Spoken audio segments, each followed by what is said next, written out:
TM Hyman, Leadership on Demand. Listen, it's an honor to have one of the biggest multifamily developers in the United States popping in. My guy, Alvin Hope Johnson. It's a pleasure. It's an honor, my dude.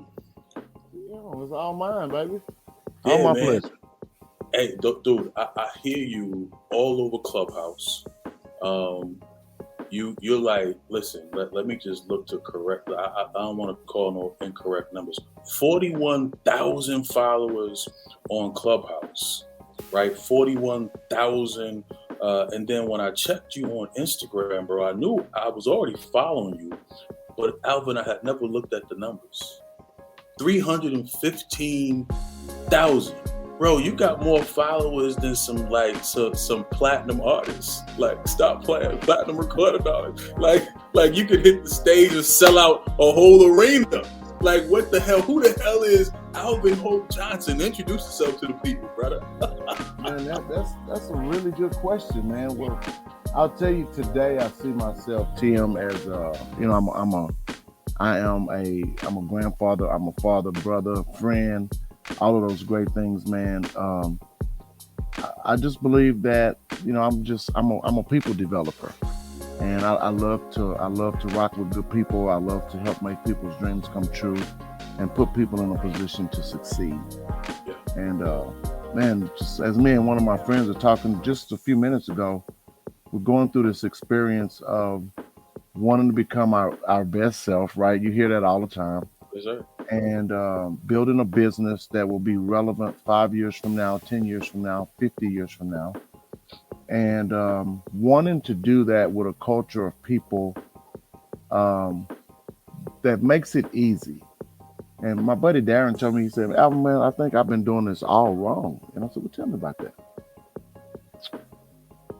As an entrepreneur, we have what we think is a job description that we need to fill, and we do our best at filling it with the people that consider themselves to be qualified candidates. And we hire based on a resume and a job description. And very seldom do we allow the people that we put in that position to run freely. Now, freely meaning this is what they said they want to do. This is what they are qualified to do. And this is what they absolutely signed up for. We give them a title, we give them a dollar amount, and very seldom do we go and say, hey, Tim, man, I see this is what you're doing. What would you like to do in my organization? You applied for this position, but tell me a little bit more about what you can bring to the table and how you can make this better for us and how much money you'd like to make. Very seldom will that executive assistant tell you she want to make 100,000 and she wants to do this and that and the other. She's going to think about that position of an executive assistant, how she can be better. And because she came up with the role, she's going to thrive in that position and be much happier. So if she's doing exactly what she wanted, then man, that makes for a situation where you've got a whole company of people doing exactly what they want, when they want, how they want, within the guidelines of the parameters that the company set. But now you've got an ecosystem of people operating in their highest and best self. And that's the best way to create an organization that'll go on into the future. And that's what we're working on. Man, and you have a couple of different paths, right? Alan, you are the president of the Hope Housing Foundation, but you also have the multifamily monopoly, entity going on. What's the difference between the two? Because one, I know it is really all about amplifying quality. I love what you said, like quality, sanitary, affordable housing, Right. which we all want and need. But another is about resources and your ability to invest in the same, right? Let's Yeah. talk about both Hope Housing and the multi-family monopoly entity. Great. Well, I'll tell you, Hope Housing Foundation started as my passion project. It was something that it was all I knew how to do. And well, let me back up, Tim. Well, I know I was 44 years old, man. After several life events, I volunteered for a guy that had 16,000 units of apartments because I knew he had something that I needed. Packed up my biggest suitcase I could find. I was not going home until he sent me home. And that 30-day assignment that he allowed me to take with him turned into 13 months. 13 months later, I found myself being a president of a $2 billion company. The same Wow. company that the guy owned 16,000 units of apartments. He died 13 months after I went to volunteer for him, and I became the president of that foundation Wow. shortly after his death. So after doing that, and going to so a little bit about my life, man. I was a millionaire at 20 years old, and I lost it all. Then I was a millionaire in my 30s, and then the real estate cycle hit, and I didn't do well that time. And then in my 40s, I had another real estate cycle hit, and I didn't do well that time. The first two times in real estate, I really didn't know what I was doing. The third time, I really just gave it all away because my life had fallen apart from a broken marriage at that point. And so when I went to volunteer for this guy, I've always had real high level success. I went from a volunteer to the president of a $2 billion company. Unbelievable. So after that was over with, I landed at Hope Housing Foundation. This was a support organization of that entity. We started it and said we're going to go buy some apartments and really change the way this looks for a lot of people. And so that's how we started. And so after buying several thousand units of apartments and partnering with people and raising money and doing that, we came to a place where now I need to educate more people on how to do this. People are asking me all the time, how can I do it? And so Multifamily Monopoly was born just as a way to get other people interested in this space, to expose people to something that people hadn't seen before, because so many people, Tim, don't know that you can be an investor in that nice apartment complex right there on the interstate that you pass by every day. Yeah. So many people didn't know that. And so I felt it was part of my charge to take some of my successes and share that knowledge with people and give people an opportunity to get into this business. And so Multifamily Monopoly was born. We also have a development company, HJ Development Company, which is a company that does our developments. So we develop them through the for-profit entity and partnership with the nonprofit. And so we do public-private partnerships across the board with not just our entity, your entity, investors across the country. And that way, again, what we're doing is we're providing safe, decent, sanitary housing to the workforce community of America. It used to be the economically challenged and workforce community. And so I've dropped the economically challenged because I believe that we're all economically challenged to some degree. To a certain So degree. Sure. we're just working on providing the best quality housing that we can to the workforce community of America, and we're doing that in partnerships with everyday people that want to invest in multifamily assets, that want to see do good in the community, and we put together win-win-win opportunities. And when everybody wins, we typically see a situation where everybody's happy.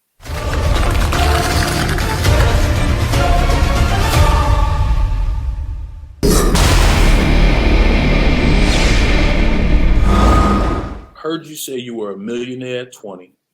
You lost it. You became a millionaire again at 30. And you Mid 30s. Yep. mid 30s, right? And did you say you lost it again, Alvin? Or I no? lost it. Well, the first time was 87, 88. And by 89, by my son's third birthday, TM, 1989, January 13th, 1989, I tried to commit suicide. Put a 38 to my head. The gun didn't go off. I threw it down and shot a hole in the house. I took a bottle of nitroglycerin pills and said, this will cure me from the pain of being a disappointment to my whole family. Well, I woke up 10 days later and said, man, you're a loser. You couldn't even kill yourself. Wow. So more disappointment set in. And so to go from a place of being a loser, can't even kill yourself, to I didn't have any way to go but up. So Wow. so after losing it the first time, because I really didn't know, fooling his money, I quickly parted. Made it as a contractor. Started at 19 years old. By the time I was 21, we had a bunch of money. By the time I was 22, 23, and this was 1989, 90, it was gone.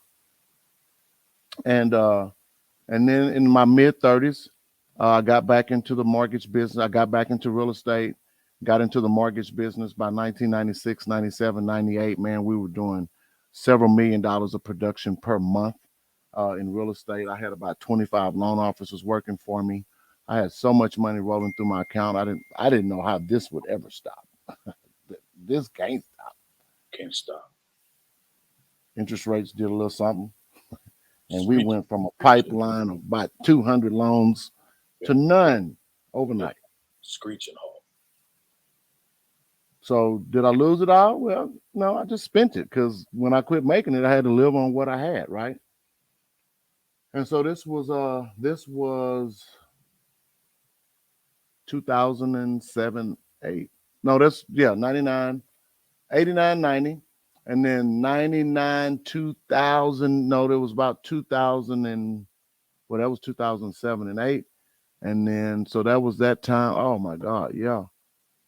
I'm just going back through these dates in my head. Yeah, I mean, because the timeline is crazy, right? First of all, for you to be able to say in reflection, millionaire by 20, lost it, made it all again, Yeah. and then ultimately it got Lost it. to to just enough to me becoming a volunteer and getting myself in position, and then became the president of a $1 billion organization. Yeah. That's a journey like no other. But what I heard, Alvin, along the way was you knew enough to know that real estate and housing was the way. Well, I'll tell you, I got really good at this, learning how to fix things and then learning that fixing things is a way that uh, most people can't. So real estate has just been that thing for me. I guess if I would have went worked in, which I did work in the restaurant business, but I didn't stay there. Yeah, If I stayed, if I'd have been a chef, if I had worked at a mechanic shop, I'd have been the best auto mechanic because it's interesting, Tim. I grew up with both of my parents were teachers. My grandmother was a principal. They never talked to me about college. I'm not blaming anybody, please don't get me wrong. But I didn't. They never talked to me about higher education, and so I never had a fallback plan. And so my plan was just I don't know. I gotta work. I yeah, have to eat, and I just got really good at real estate, and I guess because I think in pictures, and analogies and things like that, man, I always knew I wanted to make money in more than one place. So even when I had a construction company, I was thinking of how I could franchise this. Well, I never got around people smart enough to help me with that. We didn't have Clubhouse, we didn't have YouTube, we didn't have any of those things in the 80s. So I was stuck in my little environment of Beaumont, Texas. yeah, And when I got out of Beaumont and went to Houston, that's when I got into the mortgage business and went, whoa. And so exposure to these things is really extremely critical, important. and that's why I took up the mantra of having multifamily monopoly as part of our platform because of the exposure. Yeah, Grant Cardone told me, he said, Alvin, the only reason you don't have what you want is because nobody knows who you are, or what you do. Exposure. So that's when I got serious about building my social media platform. That's when I got serious about sharing this sharing economy that we live in. It's easier for me to get what I want. Zig Ziglar said it. It's easy for me to get what I want if I can help enough people get what they want. get what they want for sure, That's it. So for sure. that's You, what we're you working said on, a man. couple of things, bro, that sparked so many um, follow-up questions, but I want to stay on task. Capital raiser, debt fund administrator, and then I saw like apartment syndicator. Like, what the hell is an apartment syndicator? Man, it's a guy or a woman that gets a group of people together that want to do something spectacular. We want to buy or build an apartment complex. Great. It's going to be $40 million. Great. We need $15 million in equity. Great. We're going to put all of our money together and we're going to do this. And so I'm the guy that paints the picture, that crafts the vision, puts all the people in place to execute on this plan, and I roll it out to my friends. And my friends go, "This is a nice investment. This is a great place to park our money." My friends tell their friends, and we put together a deal, and we syndicate uh, group economics, Together. put a deal together. That's Yeah. raising capital. That's fund administrator administering those funds into this deal that we're going to go build for 40 million. That's going to be worth 60 million when it's completed. Wow. That is powerful stuff there, Alvin. If someone is interested in becoming a part of something like that, how do they tap in? Oh man, all my socials, Alvin Hope Johnson. My email address is alvin at 372hope.org. Either one of those will get you directly to me. Um, Yeah. and if you go to my socials, one of my team members will probably pick it up. I have kind of taken a sabbatical from social media for just a little bit. Getting our, just dialing in the focus, man. Whatever we focus on, we'll make happen.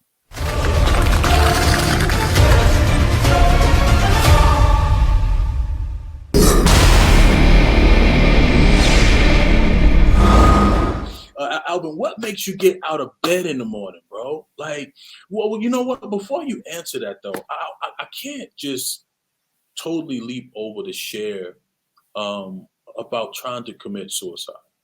Mhm. And so what was the lesson learned outside of it wasn't your time? Man, Tim, it goes back to I said I was trying to cure myself from the pain of being a disappointment to my family. Okay, I have been all my parents and everybody college educated, teachers, and all this great stuff, and I was always kind of the black sheep of the family.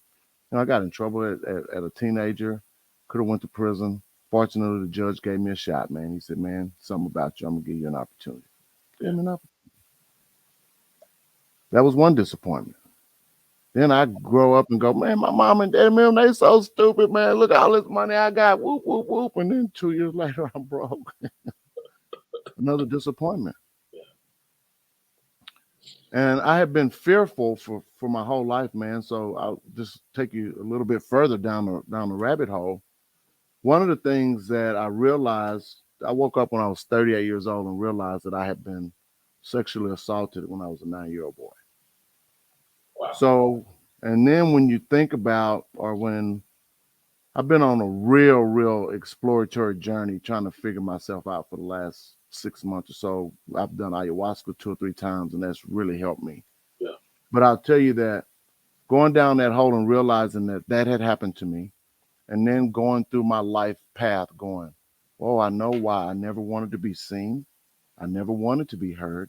I never wanted anybody to know my name.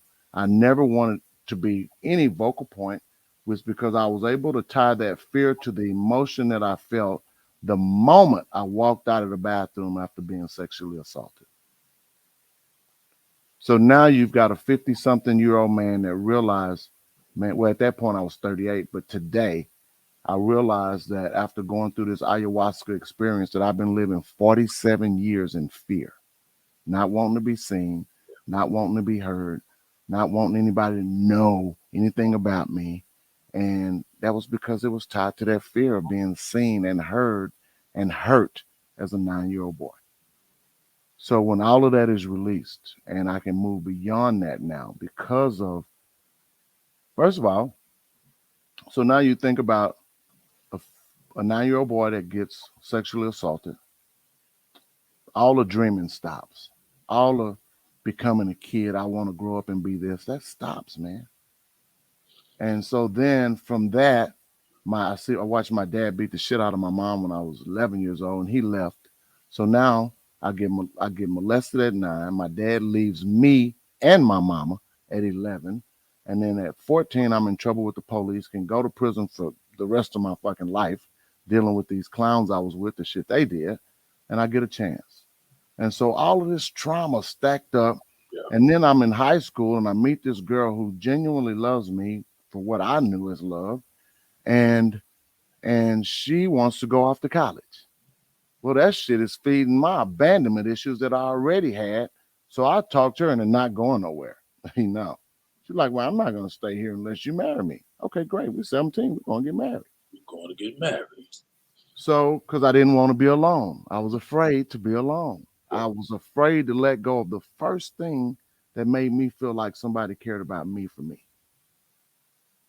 Well, 13, 14 years later, I tore that marriage up because, we had whatever happened. And then, I, and from that relationship straight to another relationship, didn't get married, stayed together 4 or 5 years and realized some more stuff about myself at that point. Well, that was the first real estate meltdown. That was in 99, 2000, um, that that relationship broke up.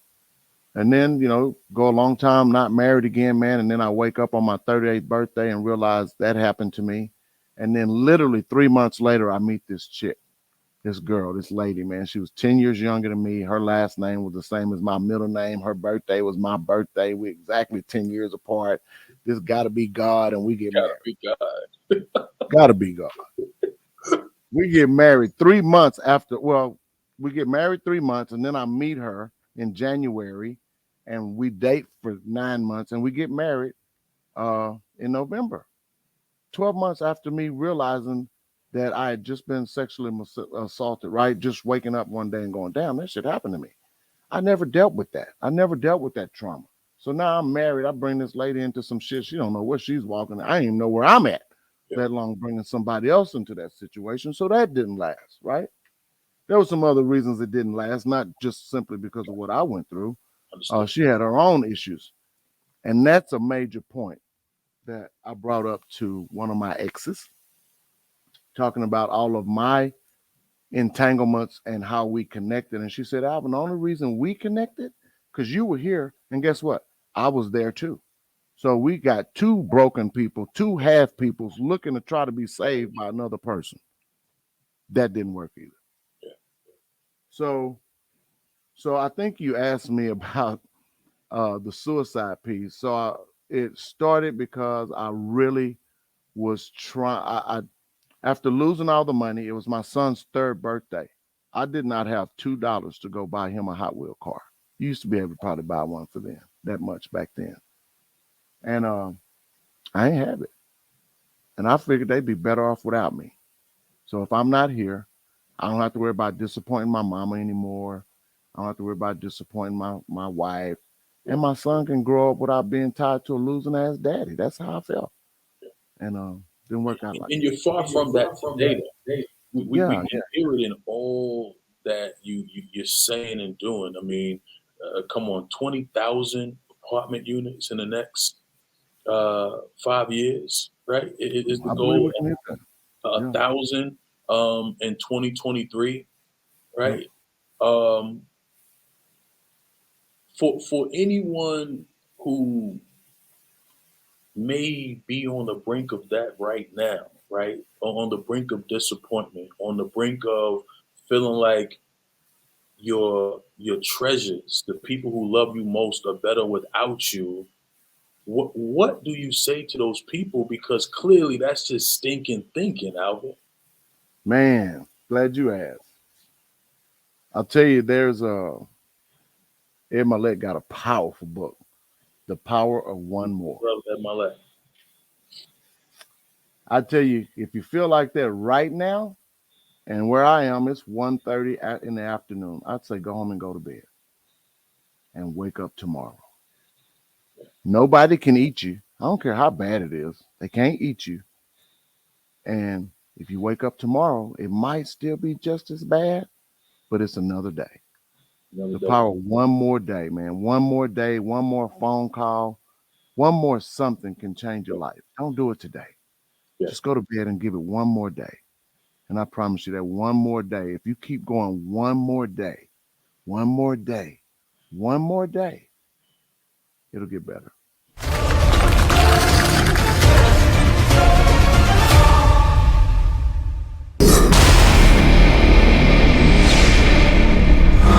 Wakes you up. What makes you leap out of bed in the morning, my friend? Uh Today it's empowering people to do what they want to do. We had 200 and something employees in our organization. Today we've got six, maybe 10. We got 10 direct employees, and everybody else is outsourced to third party companies. it's given us the ability to do what we want to do. I don't want to manage 200 people. Yeah, I a just lot of want to people. put deals together. The people in my office don't want to do that. They want to do what they want to do, which allows us to operate in our highest and best self and be just as happy as we want because we're doing only what we want to do. Yeah. I enjoy putting deals together. I enjoy making people's dreams come true. I don't make their dreams come true. I just create opportunities for opportunity's sake. Yeah. And the universe, God, whatever you believe in, sends those people to me that need to be plugged into this ecosystem. And that's how their dreams come true. Not because I did it. I've just been obedient to create that. I love that though, right? You said my personal passion is making other people's dreams come true. I mean, that's huge to me, right? I mean, being the conduit for somebody. Man, if you're a pipe, you're going to get wet. Yeah. Being the conduit. Alvin, I'm in Atlanta. Where are you? I'm in Dallas. Dallas. I'm an hour and a half away from you. Oh, man. Listen, Texas.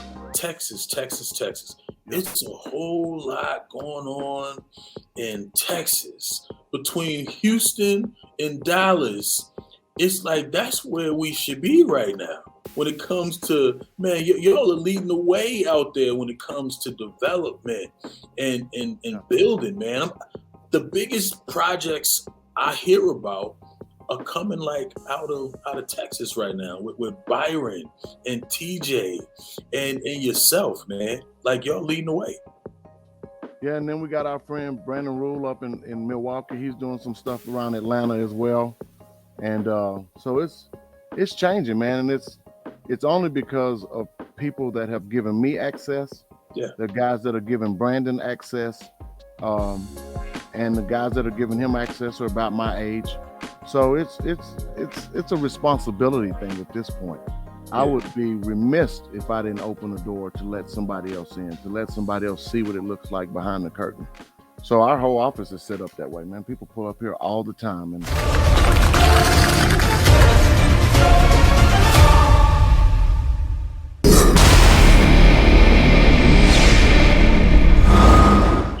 I'm gonna be pulling up soon. Anytime. I'm committed this year, bro. I mean, I just need to be amongst those who are doing it and doing it well, right? Like yourself, man. I mean, what are you reading these days, bro? Oh man, I picked up. I get excited about this.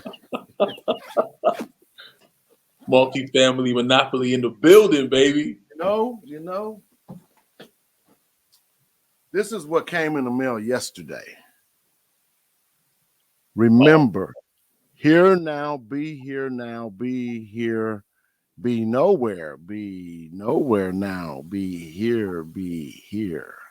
Remember. So this book is about a gentleman. His name is, and I just got it yesterday. I'm about 25, 30 pages in. This doctor, professor, he was a professor at Yale, at Harvard,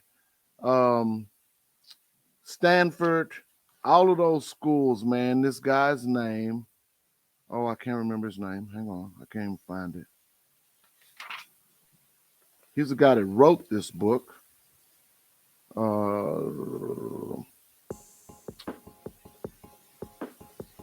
I'll find it in just a minute, Tim. But anyway, he's talking about his first experience with psychedelics. And so psychedelics are ayahuasca is a form of a plant, vine and leaf that they mix together, and it creates healing powers and all that stuff, and it brings about some psychedelics.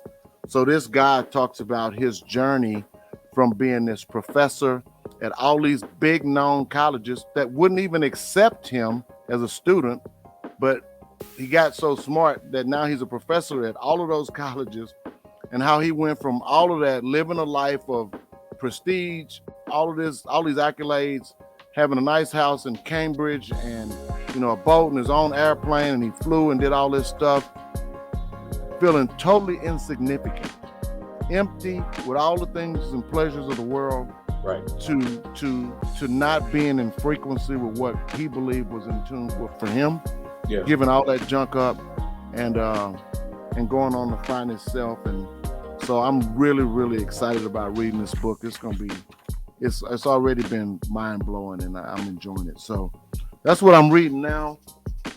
I got books all over my office. I think Your Divine Fingerprint by Keith Craft is one of my good books. Pastor Keith, he's my pastor.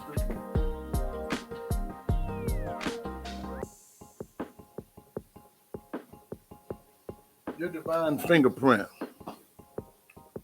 The force that makes you unstoppable. And what he talks about here is 99.9% of us are all the same.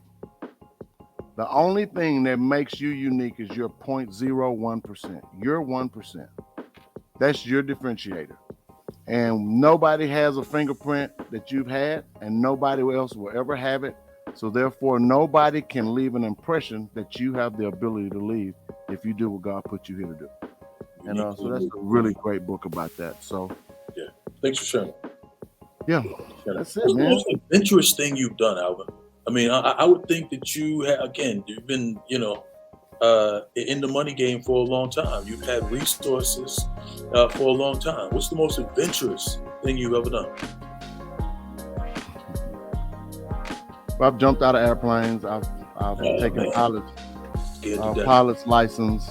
Wow. I think the most adventuresome thing that I've done, believe it or not, is I went and I took a first class flight to a city to meet my friend at the base of a mountain, to go up to the top of this mountain and drink some unknown tea that was going to have some unknown effects on me, to try to figure out why I was going through and making the same mistakes that I continue to make. That was the most adventuresome thing I've ever done. It was the scariest thing I've ever done, because I was really trying to plug in to what has made me me all these years. Wow. And I tell you, that shit was scary. So wait a minute. So when you got there and you drunk the tea, like, did you get what you were looking for? I've been back 3 times. Oh wow, you got it. Like, you got They it. They said that one night of this ceremony is like 10 years worth of therapy. So this is I'm not gonna say it's magical. All it is natural and impactful. Clearly impactful. And my buddy was telling me about it this morning, just because he just got back yesterday.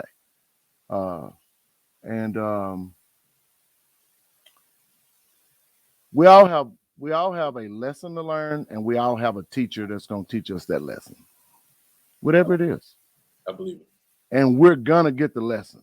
I don't care how many times you go around the mountain, unless you fall off the mountain path before you get it, and then you're dead. So then you don't need it.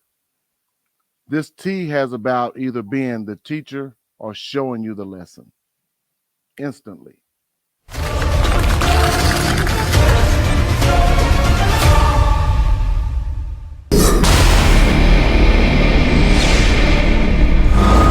I've had so much trauma in my life. A lot of it done by myself, but it started with that 9-year-old incident when I was a 9-year-old boy, and then hiding it, and then going through my whole life with all that garbage and all the shrapnel from that, and broken relationships and all this. So that's where it started. Negative emotions, right? Negative emotions at the end of the day that just absolutely. Yeah. And tying emotions to this and that fear to that. And now I'm here. I'm not a down low undercover brother. Think about the ones that are, Tim. Yeah. A lot of them had this happen and they didn't know how to deal with it, and they went the other way. Guys don't just wake up and feel like, oh, I want to go sleep with a man. Yeah. No. Yeah. This has happened to more. Man, I have told this story since I've taken this ayahuasca thing. I've told this story about 50 times. Every time I tell it, 2 or 3 people walk up to me with tears in their eyes and say, man, it happened to me too. And I'm talking about grown men that say, man, I ain't never said this to nobody. Yeah. Most people aren't gonna, like you said, A lot of times, and you didn't say this exactly, but a lot of times we bury it, like Hmm. regardless of what it is, the trauma, right? We think that we're over it. We just brush it aside. But if it's really never, you said I never dealt with it. That's what you said. I never dealt with it.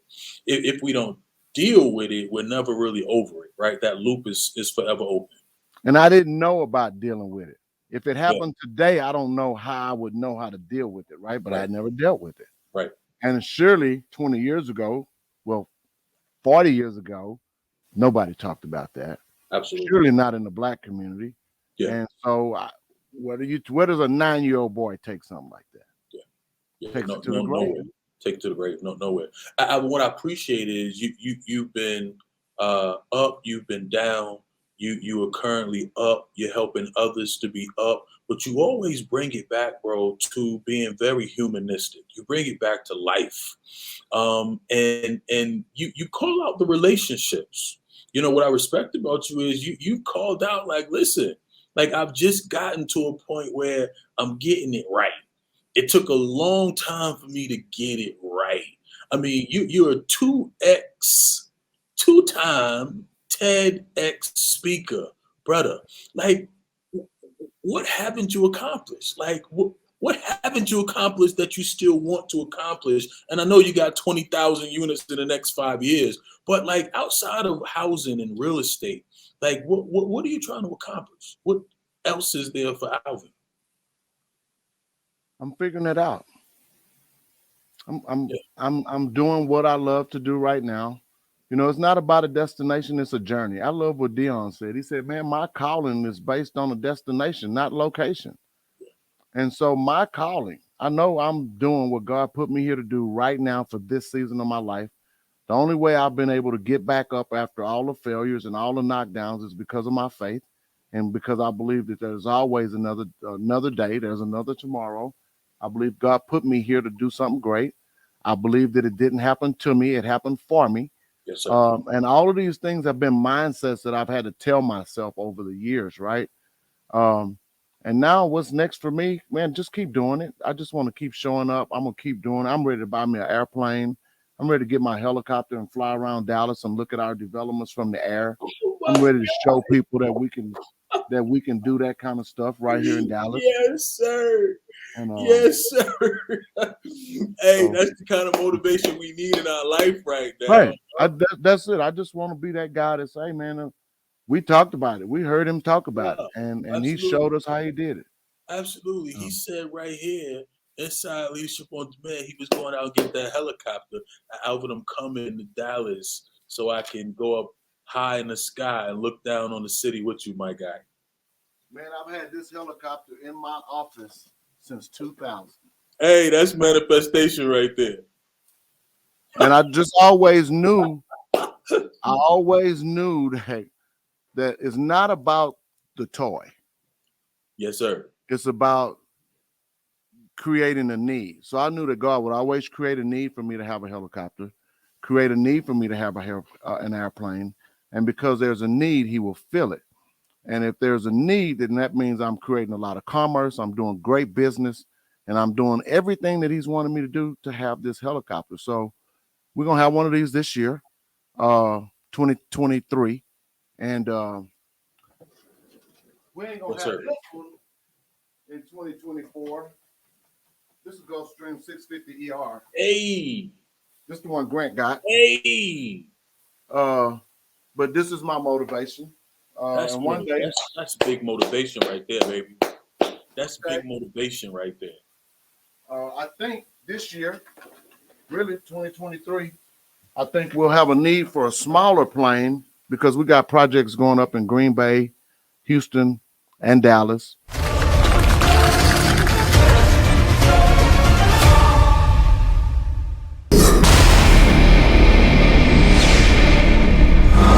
I have lots of resources in Tampa, Florida, lots of resources. I'm here in Atlanta, but clearly Atlanta's saturated and it's expensive, right? But Mhm. between Tampa, Florida, and Hampton Roads, Virginia. That's Norfolk, that's Portsmouth, Virginia, that's Virginia Beach, Chesapeake, Those like are tons of resources, right? How would one like initiate an investment in a city outside of Dallas, in a state outside of Texas? same way, and we're that's why we're doing stuff in Green Bay, Wisconsin right now. It's all the same. What we're looking for are strategic friendships and partnerships, people that have land and people that have money. The land, I don't want to say is a dime a dozen because in those markets, it's not. So, um, in those markets, an entitled or a piece of land that can be zoned for multifamily is valuable. If it can be zoned. If it can be zoned for multifamily usage, that's correct. Yeah. Yeah. And then we're looking for people that have the ability to get money, raise money, can write a check.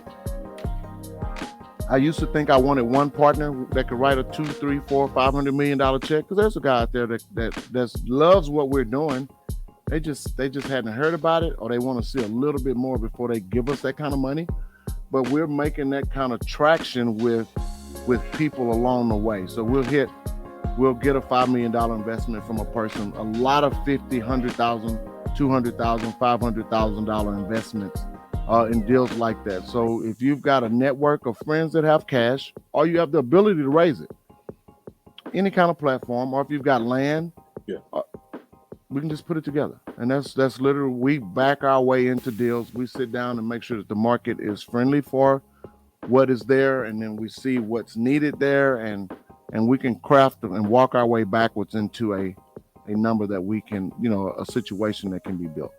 And you've done some pretty savvy business transactions here recently within the last couple of years. Recently, I'll say within the last year, right on Clubhouse alone, right? I mean, you've raised millions Yeah. of dollars that you've invested, and I mean, it has gleaned some serious ROIs, right? That's correct. Yeah. Yeah, we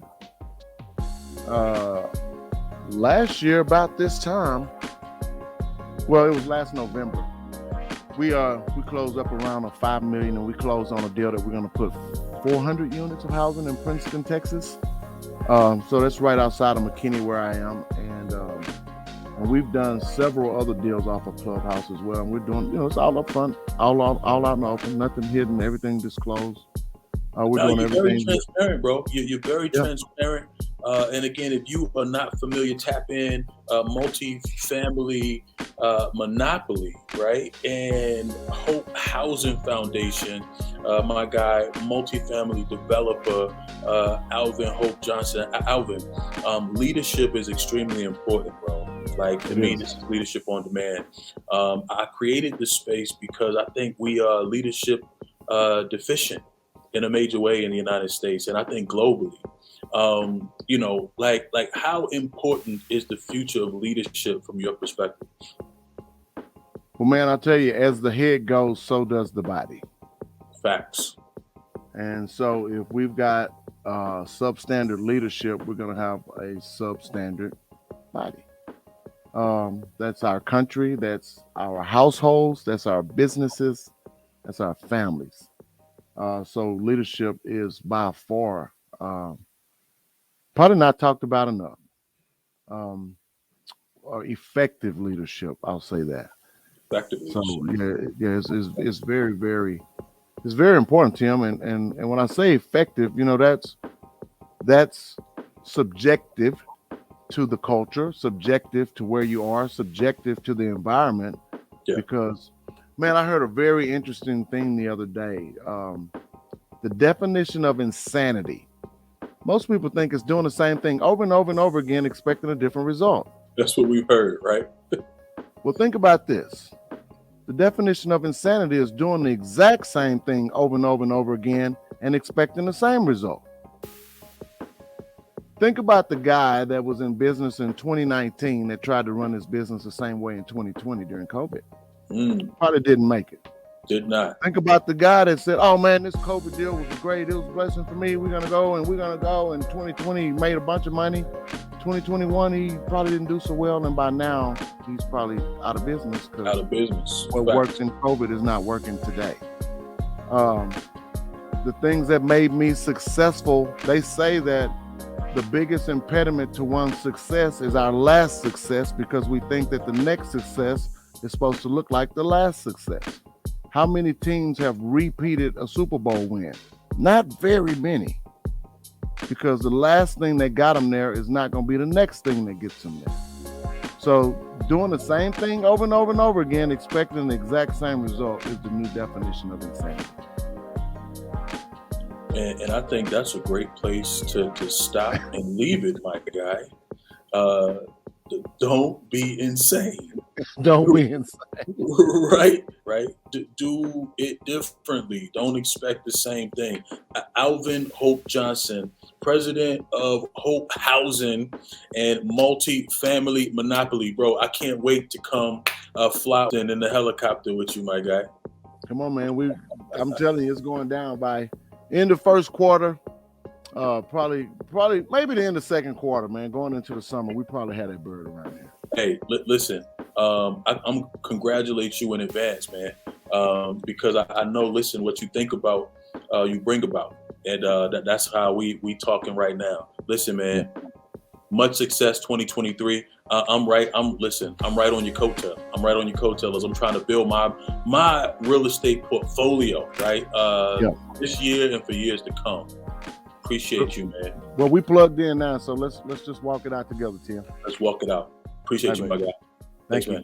God bless.